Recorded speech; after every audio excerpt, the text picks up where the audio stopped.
This video is brought to you by Squarespace.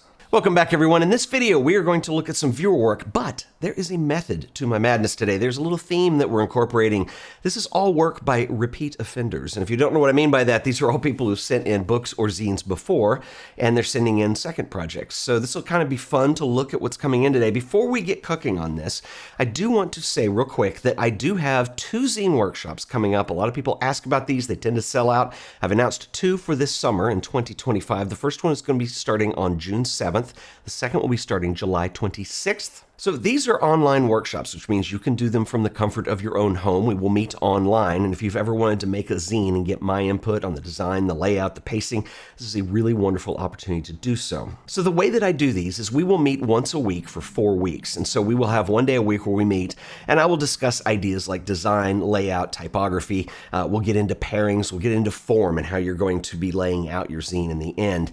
And the third week is probably my favorite because you'll have assignments based on each one of these, but the third week, you'll actually bring your work in and I'll give you personal feedback. We divide into small groups, and so you'll have a group of maybe 3 or 4 people and then myself. And this is a really good way to get feedback, not only from me, but also from your peers, see what other people are doing, get inspired. This is a really cool project, and I love these workshops. So if you want more information, I will put a link in the show description below. Please remember, these do fill up quickly, so I hope to see you there. But without further ado, let's get to some of your work today. So first up in our repeat offender series, this is Olivier Desmet, who sent me a book called Marine Layer. This is gorgeous. So we've got this cool cloth-bound case. The book comes inside. Beautiful printing job throughout. I love Olivier's minimalist work. And Olivier also enclosed a note here, which reads, "Dear Ted, about a year ago, you featured my book, Skudgy, about the famous Tokyo fish market in one of your Friday Mail Time videos. Here's my follow-up book release. Marine Layer is a collection of 70 meditative black and white photographs of nature and architecture shot over a period of 1 year in the San Francisco Bay Area. It was my pandemic project, and it kept me mostly sane during that difficult period. I went on with the release. It features 70 duotone plates offset printed on Japanese Neo paper and is printed in a first edition of 1,000 copies, including 250 slipcase special edition copies and 25 collector's edition clamshell box sets with silver gelatin prints. The book is self-published via my new imprint, Amenti Press, and it has been a real labor of love putting this one together. 1 year dedicated to daily photography and half a year of image curation, pagination, design work, proofing, etc. I hope that you will enjoy the final product." Olivier also has a link to this book if you want to get a copy, and he's even got a discount for AOP viewers. You can get 15% off with the coupon code. I'll put all that information below, but more importantly, my man, Olivier, this is beautiful. I remember Skudgy quite well. This is a beautiful follow-up to that. The printing quality on here is outstanding. I love the minimalist photos. I love the subject matter. I love the fact that this is kind of in your backyard and you could spend a year photographing this during the pandemic. A couple notes that I want to make on this, and it's nothing super critical, and I think probably it's most important to address the elephant in the room, is there is a strong semblance to Michael Kenna's work in this, and I think a lot of that has to do with 2 things. 1, you've got a very minimalist style, and 2, it's the subject matter because he did a lot of work with the Golden Gate Bridge also. Having said that, though, I think you've got some stuff in here that is not as Kenna-esque, and I love these religious pictures of a lot of sculptural work that you've got in here, Golden Gate Park kinds of things. I think there is a lot of exploration that can be done here for follow-up books that could maybe even dive deeper into this. I mean, it is a tough one when you're going for the Golden Gate Bridge, and Kenna is well known for that, but I really love the work. Now, in fairness, Olivier sent this book to me a while back. And one thing I can say is I follow him on Instagram. We're friends there. And he has been doing a really cool Japan project that I really can't wait to see that ferment itself into a final project. But man, this is really beautiful. I love a lot of these minimalist seascapes that are in here. The print quality is absolutely fantastic. And I highly recommend this if you guys are interested in something that is very minimal, very cool in terms of landscapes, and just the print quality is outstanding. Anyway, I will link up to Olivier's work below, so make sure you check him out and support your fellow photographers. Awesome work, my man. Love it. Okay, so next up are 2 books that have been sent in by my man George Tatakis from Greece, and this postcard came with it, and I absolutely love the dude in the dive suit. George also has a note which reads, "Hello, Ted. As promised, I am sending over 2 of my books. Throw away your camera and become a better photographer. This essay is about becoming a better photographer and focusing more on the art side rather than the gear. 2. Caryatis, Aether. This is a catalog from my exhibition that will take place in Athens International Airport during the second half of 2024. Caryatis is my latest project, which is coming to an end. It is a photographic study of local traditional women's costumes across Greece. I've been working on that for about 8 years now, and I'm happy recipient of 22 international awards. I hope you like them. I have published one more book which follows the customs and traditions of a truly special place in Greece. Unfortunately, I'm out of stock on that, but I may be able to send one over from my printer in the US soon. This one is called Olympos, from Carpathos Island to Byzantium, and is available through my shop. This is where I put up my prints, available to collectors as well as other stuff. Both the books that I've sent you are available on Amazon.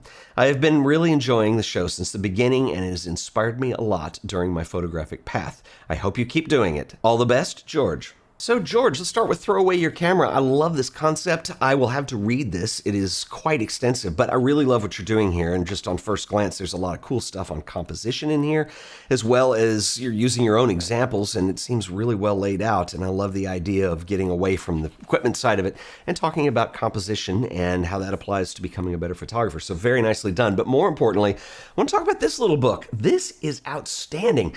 I love this. I love the fact that this is a culture that you're very close to, and so I think you're the guy to interpret it. But I love that these are portraits of women in these costumes, and essentially what you've done throughout this entire book is you've done environmental portraits. And I love the way that sometimes you'll see them on a beach, sometimes they're indoors. This is really well done. I love the fact that it's women-based. This is just fantastic. I can't really compliment you enough on this. The whole book is really well done. Another thing that's really cool is you've done a very nice job on the layout on this. You work a lot in horizontal format, and you put this into a vertical book format, but I think it works well, and I think you've adjusted the layout correctly. The typography is excellent. Nothing is cluttered. Nothing is in the way. It lets the photos breathe. This is really well done. I highly recommend this stuff, guys. If you want to check out George's work, I will link him up in the show description below. So drop him some support. These both, like I said, I need to read this one, but this one is, I mean, they both look outstanding, but this is really impressive, George. You've done a nice job. So congratulations. Okay, so next up, I've got 2 copies of a photography magazine called On Paper, which is really cool, from my man Matt Brass. And then also this lovely book called Pairings, which comes to us from Owen, Hartford. But real quick, I want to give a shout out to our sponsor this week, who are the awesome folks over at Squarespace. How easy is it to build an amazing website in a matter of minutes? Squarespace has you covered. It's dead simple. Head over to Squarespace, hit get started. You can start by using Squarespace Blueprint AI and SEO tools, which will give you an impressive website in no time. Something unique because, you're not like other websites. Give your site a name. Next, you can build your homepage. We'll start with a few preset layouts just to get us going. Want to sell products like prints, books, maybe you make a zine? Well, you can feature those on your homepage. Create a few more sections if you want. Let's also give it a color palette. There's a whole bunch to choose from. Just get us started. We can change this all later. Next, let's select the typography choices. Welcome to your website. Everything is set up and it's all ready for you to customize. Squarespace is built on Fluid Engine, the next generation of website design. Select Edit, and Fluid Engine allows you to drag, place, and resize any element on the page. You can snap these to a grid, you can make them float on top of one another, you can freeform however you like. You can even preview and adjust how the site looks on either desktop or mobile. The layouts are independent. Of course, you'll want a portfolio for your work. Creating an image gallery is as easy as dropping a folder of images on your web browser. Once uploaded, you can drag to resort, customize the look, and Squarespace writes all of the code for you. Everything just works and it looks fabulous. Want to sell your own prints, books, or zines? Flexible payments allow you to make the checkout process absolutely seamless when you sell products or services. You can accept credit cards, PayPal, Apple Pay, and in eligible countries, you can offer customers the option to buy now and pay later with Afterpay and ClearPay. You should try Squarespace for yourself. It's absolutely free, no credit card required. Just go to squarespace.com/AOP, sign up for that free trial. If you decide Squarespace is right for you, I can save you an additional 10% on your order by using offer code AOP on checkout. That's right, the code is AOP. So stop procrastinating, go build your website today. And I want to give a special shout out and thanks to Squarespace for sponsoring this video. All right, so next up are two zines that come to us from my man Matt Brass. Matt has been featured on the show before. He's based in Knoxville. These are really cool, by the way. Anyway, he also enclosed a note which reads, Ted, here's the latest edition of On Paper. You might be interested in the Making Art video series. It's featured in my brother's work. They are artist profiles that have gained a national audience. Thanks so much, Matt. Matt and I are friends on Instagram, and the irony is he just DM'd me about this morning. These are both really cool. On Paper is a continuing zine that he's doing. I have to note here, first of all, it's extremely well printed, which is awesome. And one of the things that I want to note about what Matt is doing with these, and I mean this with the utmost respect and compliment that I could possibly give him because he's doing a great job here. Most photographers, and when I say most, I mean probably about 99%, tend to really want to deal with their own work the most, and that's what they want to put together and show. And what I love that Matt is doing with the zine is he's showcasing other people's work. This is a really cool way to build community, to get awareness with other photographers. It's a great way to learn, and I love what he's doing on here. I love how they're printed slightly different too. I will link up to both of these in the show description below. Matt, you're doing an awesome job on these. Also, you guys should follow Matt on Instagram if you're into jazz music and great street photography and somebody with a really good sense of color. Matt is your man. So Matt, thanks for sending. You should be really proud of these, man. I really dig them. All right, so next up, this is from Owen Hartford. This is a really well done book called Pairings, Photographic Explorations, and Owen also enclosed a note which reads, Hello Ted, many thanks for reviewing my previous book, From Icicles to Africa. This is my second book. I actually started working on putting it together a few weeks before you ran your mini-series of articles on pairing in your newsletter. But that series helped validate and articulate the concept in a way that was very helpful. One of your critiques of my previous book is that there was not a through storyline.